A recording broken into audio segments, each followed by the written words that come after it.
ان تقرض قرضا حسنا، اللہ کو قرض حسنا دو۔ کیسی بات ہے، خدا دے کے خود مانگ رہے، اللہ کے دیے ہوئے سے دینا نا۔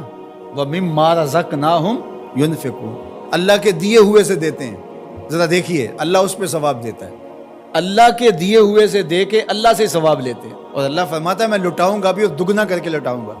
جو تم میرے دیے ہوئے سے دو گے اس کو دگنا کر کے لٹاؤں گا اور تمہیں اجر بھی دوں گا۔ یہ کیا دل آویز کہانی ہے۔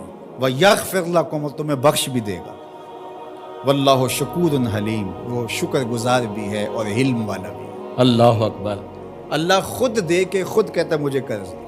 ایک دوسرے مقام پر مَن یقرض اللہ قرضا حسنا، کون ہے جو اللہ کو قرض حسنا دے؟ جب یہ آیت کریمہ نازل ہوئی تو ایک صحابی تھے حضرت ابو دہدہ رضی اللہ تعالیٰ، تو یہ آیت اتری کہ کون ہے جو اللہ کو قرض حسنا دے، اللہ اسے لٹائے گا، کئی گناہ کر کے دے گا۔ تو وہ حضور کے پاس آئے اور آقا کریم کا ہاتھ پکڑ لیا اور کہا حضور کیا اللہ نے واقعی ہم سے قرض مانگا ہے؟ رب ہو کے قرض مانگ رہے، اللہ نے واقعی ہم سے قرض مانگا ہے؟ تو حضور نے فرمایا ہاں ابو دہدہ، اللہ نے واقعی ہم سے قرض مانگا ہے۔ تو حضور کا ہاتھ پکڑ لیا اور ساتھ ساتھ چلتے رہے، تو کھجوروں کے باغ کے کنارے حضور کو لے گئے، اور 600 کھجوروں کا درخت تھا جہاں انہوں نے اس کو لگا کر کے پروان چڑھایا تھا۔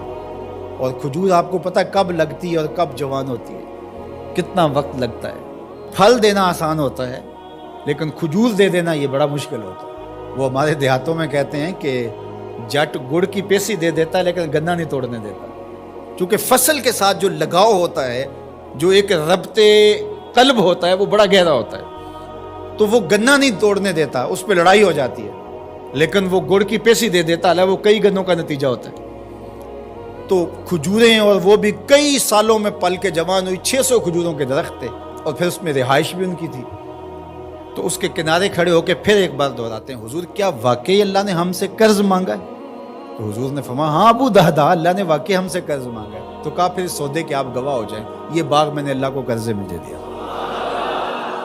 یہ باغ میں نے اللہ کو قرضے میں دے دیا۔ اللہ اکبر۔ اب ان کی رہائش بھی وہاں تھی اور بچے بھی وہاں رہتے تھے، اب اندر نہیں جا رہے، باہر ہی کھڑے ہو کے بلند آواز سے پکار کرتے ہیں یا امت دہدہ اخرجی، اے دہدہ کی امی جلدی جلدی بچوں کو لے کے باہر آ جا، یہ باغ اب ہمارا نہیں رہا، ہم نے اللہ کو قرضے میں دے دیا۔ اب خاتون تو لڑنے لگ جائے کہ یہ اور کہیں انتظام نہیں کیا، یہ گھر بستا ہوا، یہ کھجوروں کا باغ لٹکتے ہوئے خوشے، یہ چھوڑ دیں، لیکن وہ بھی حضور کی درسگاہ کی پڑی ہوئی تھی۔ اللہ اکبر۔ تو وہ جلدی جلدی تھوڑا سامان سمیٹتی ہے، بچے سمیٹتی ہے، اور باغ سے باہر آتی ہے، اور باغ کے کنارے پر باہر حضور کھڑے ہیں، حضرت ابو دہدہ کھڑے ہیں ان کے شوہر، اور پھر وہ آگے آ کے کہتی کیا ہے، ذرا ان لفظوں پہ 100 جان سے قربان جائے۔ وہ کہتی ہے رابحہ بیعک یا ابا دہدہ، رابحہ بیعک یا ابا دہدہ، دہدہ کہ ابو تو نے بڑا ہی نفع والا سودا کیا ہے، تو نے بڑا ہی نفع والا سودا کیا۔ اللہ اکبر۔ یہ تھے حضور کی تربیت کا نور پانے والے لوگ۔ تو کہا ان تقرض اللہ قرضا حسنا، جو اللہ کو قرض حسنا دے، یضاعفہ لکم، اللہ اس کو بڑھا دیتا ہے، ویغفر لکم، اور تمہیں معاف بھی کر دیتا ہے۔ واللہ شکور حلیم، وہ شکر گزار بھی ہے اور حلیم بھی ہے۔ علماء نے لکھا حلیم کا معنی یہ ہے کہ تمہیں گناہ میں سزا دینے میں جلدی نہیں کرتا، حلم والا ہے۔ عالم الغیب والشہادہ، جو تم چھپ کے کرتے ہو، مخفی کرتے ہو، اسے بھی جانتا ہے، اور جو تم اعلانیہ کرتے ہو رب اس سے بھی باخبر ہے۔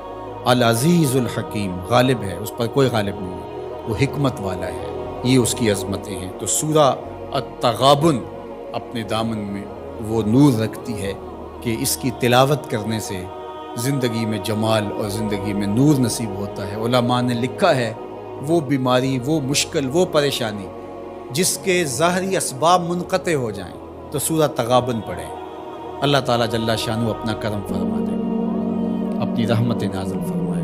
اللہ ہمیں سورہ تغابن کا نور نصیب